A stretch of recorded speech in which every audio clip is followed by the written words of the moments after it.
ہمارے علاقے میں ایک بزرگ گزرے ہیں مجذوب بابا، مجذوب بابا ان کا نام تھا۔ وہ کرامتیں بہت دکھایا کرتے تھے، رہتے تھے مسجد میں۔ پہلے زمانے میں طلباء مسجدوں میں پڑھا کرتے تھے، اور ایسے مدرسے اور ہاسٹل اور یہ چیزیں نہیں ہوتی تھیں۔ طالب مسجد میں ہی رہتے تھے، مسجد میں ہی پڑھتے تھے، اور شام کو جا کر وہ چڑ بولتے ہیں اس کو، روٹی مانگ کر لاتے تھے گھروں سے۔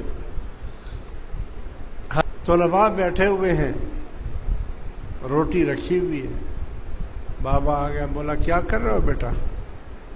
بولا بابا جی آج روٹیاں تو بہت ملی ہیں لیکن سالن کوئی نہیں ملا، سالن کسی گھر سے نہیں ملا۔ تو بولا پھر سالن نہیں ملا تو تم کیا کھانا چاہتے ہو؟ انہوں نے کہا جی بابا جی اگر کھلاؤ تو بہترین غذا اس زمانے میں گھی اور شہد۔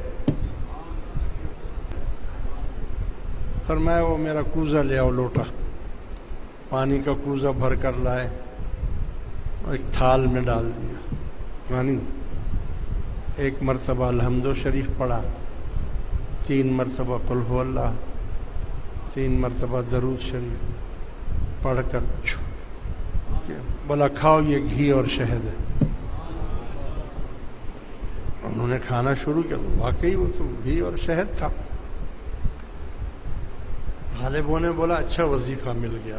دوسرے دن سارے طالب مل کر بیٹھے، سب الحمد و قل هو اللہ درود شریف پڑھتے ہیں، چھپ کرتے ہیں، سارے پڑھ پڑھ کر پھونکتے ہیں، پھر چکھتے ہیں وہ پانی کا پانی۔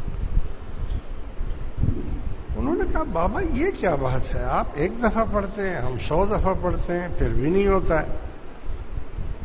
بولا بیٹا الحمد بھی وہی ہے، قل هو اللہ بھی وہی ہے، درود شریف بھی وہی ہے، منہ مجذوب کا نہیں ہے۔